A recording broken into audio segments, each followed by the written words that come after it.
ప్రభువైన యేసుక్రీస్తు వారి పరిశుద్ధ నామములో అందరికీ శుభాలు.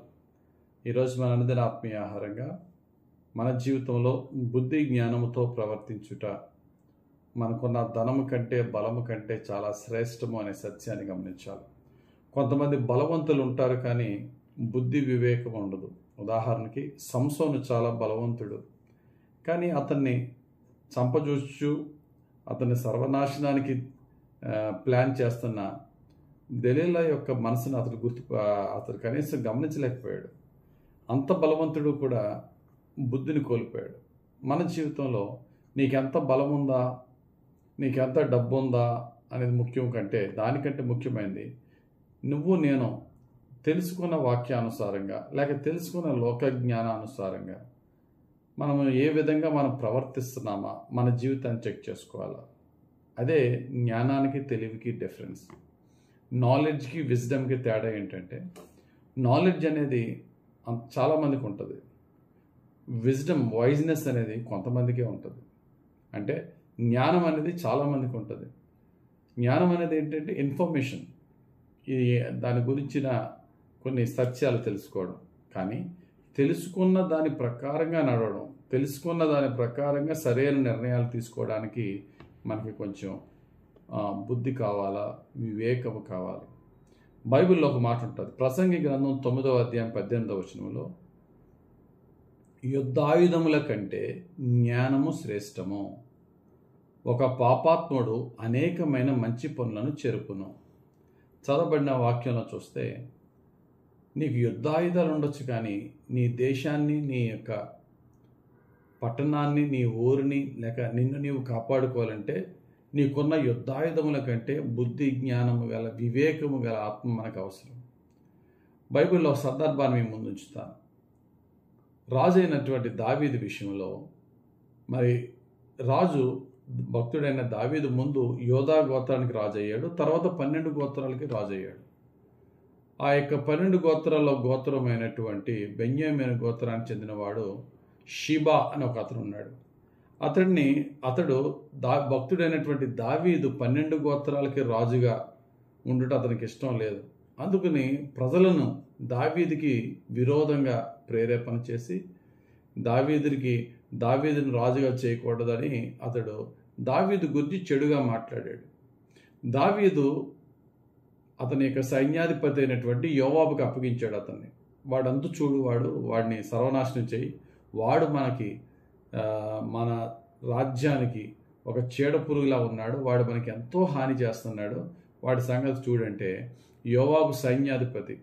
ఆ రోజుల్లో రాజుకి వ్యతిరేకంగా మాట్లాడంటే మాటలు కాదు, మరణశిక్షే.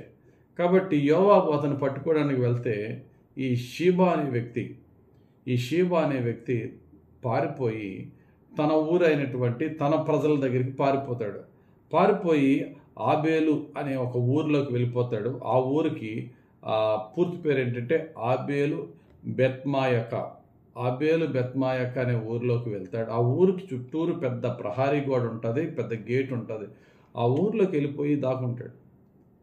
భక్తుడైనటువంటి యోవాబు సైన్యం తీసుకువెళ్ళి ఆ ఊరిని అటాక్ చేసినప్పుడు ఆ ఊరు గోడ అంతా చాలా స్ట్రాంగ్ గోడని వాళ్ళ తలుపులు తీయట్లేదని బద్దలు కొట్టడానికి ప్రయత్నిస్తుంటే ఆ ఊరిలో ప్రజలందరూ కూడా ఆ షీబా అనే దుర్మార్గుడికి సపోర్ట్ చేస్తున్న సమయంలో ఒక యుక్తి గల, ఒక జ్ఞానవంతురాలైనటువంటి స్త్రీ చాలా జ్ఞానంతో భుజబలం ప్రక్కన పెట్టి బుద్ధి బలంతో చాలా మంచి పని చేసింది. ఏం చేసిందంటే ఆ యొక్క గోడ పై నుండి యోవాబుతో మాట్లాడుతుంది. అయ్యా యోవాబు, దేవుని పట్టణాల్లో ఒక పట్టణమైనటువంటి ఈ చక్కటి ఈ యొక్క నగరాన్ని లేక ఈ యొక్క ప్రహారీ గోడను నువ్వు బ్రద్దలు కొట్టి యుద్ధం చేసి కూడా నీ సొంత ప్రజల్ని చంపి నువ్వు ఏం సాధిస్తావయ్యా అంటే యోవాబు అంటాడు, మీరెవ్వరూ నాకు వద్దు, మీకు ఏ హాని చేయను. రాజుకి వ్యతిరేకంగా మాట్లాడిన షీబా అనేవాడు ఒక్కడిని నాకు ఇవ్వండి చాలంటే ఈ యొక్క బుద్ధి గల స్త్రీ ఏం చేస్తుందంటే క్రిందకి దిగి ఆ దేశ ప్రజలతో చక్కగా మాట్లాడి వాడు అక్కడ రాజుకి విరోధంగా మాట్లాడేడికి వస్తే ఆ రాజుకి మనం ఆశ్రయం ఇచ్చి ఆ దుర్మార్గుడికి మనం ఆశ్రయం ఇచ్చి రాజుకి వ్యతిరేకంగా మనం చేసి అనవసరంగా యోవాబు సైన్యంతో మనందరం కూడా నష్టపోవడం ఎందుకు, ప్రాణహాని తెచ్చుకోవడం ఎందుకు? మన పిల్లలు, మనము, మన భార్యలు భర్తలు చచ్చిపోవడం ఎందుకు? ఆ దుర్మార్గుడిని ఏదో అతనికే మరణశిక్ష మనమే విధించేస్తే ఆ యొక్క డిజాస్టర్ మన మీదకి రాకుండా ఉంటుంది కదని చెప్పి ఆ షీబా అనే వాడిని తల నరికించి ఆ ప్రహారీ గోడ మించి కింద వేసేస్తే యోవాబు ఆ పట్టణాన్ని నాశనం చేయకుండా వెంటనే హ్యాపీగా వెళ్ళిపోతాడు రాజు దగ్గరికి.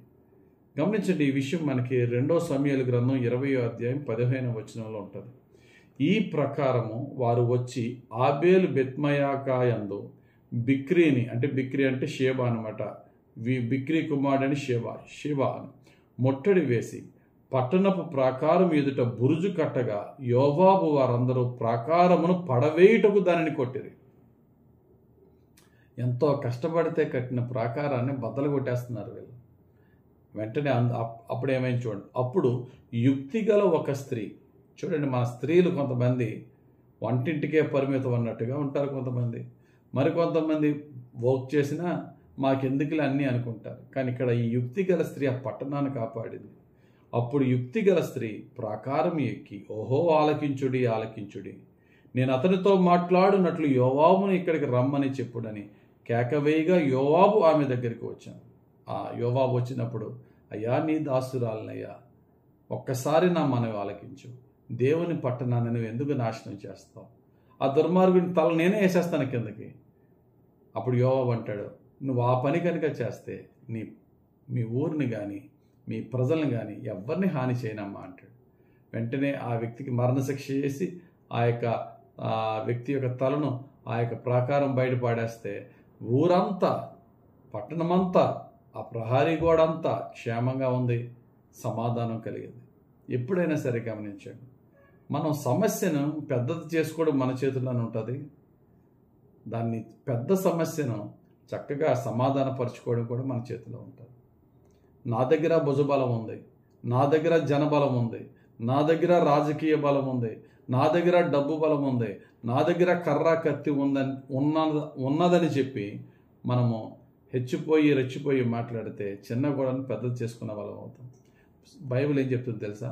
సమాధానం అనేదట మనం కూర్చుంటే మన దగ్గరికి రాదట. 34వ కీర్తన 14వ వచనంలో ఉంటుంది, కీడు చేయటం మాని మేలు చేయము, సమాధానం వెతికి దాన్ని వెంటాడము.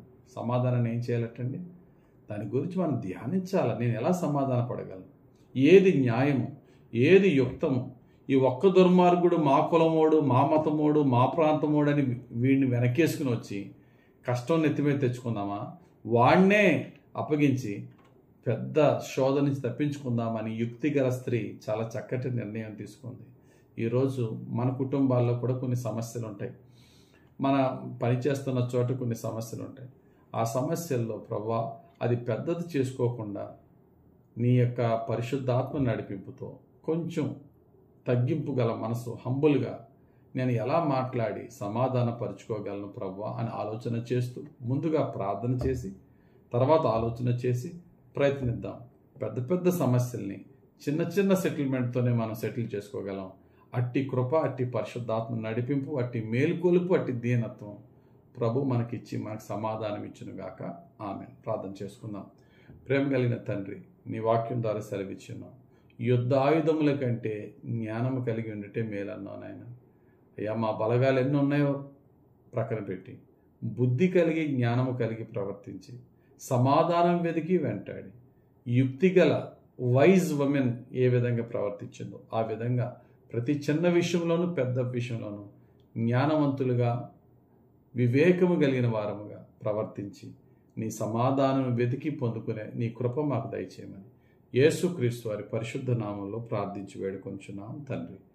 ఆమేన్. తండ్రి యొక్కయు, కుమారుని యొక్కయు, పరిశుద్ధాత్మ దిన అభిషేకం హెచ్చుగా మనపై దిగి వచ్చి పరిశుద్ధాత్మతో నడిపింపబడిన సమాధానం ప్రభు మనకిచ్చునుగాక.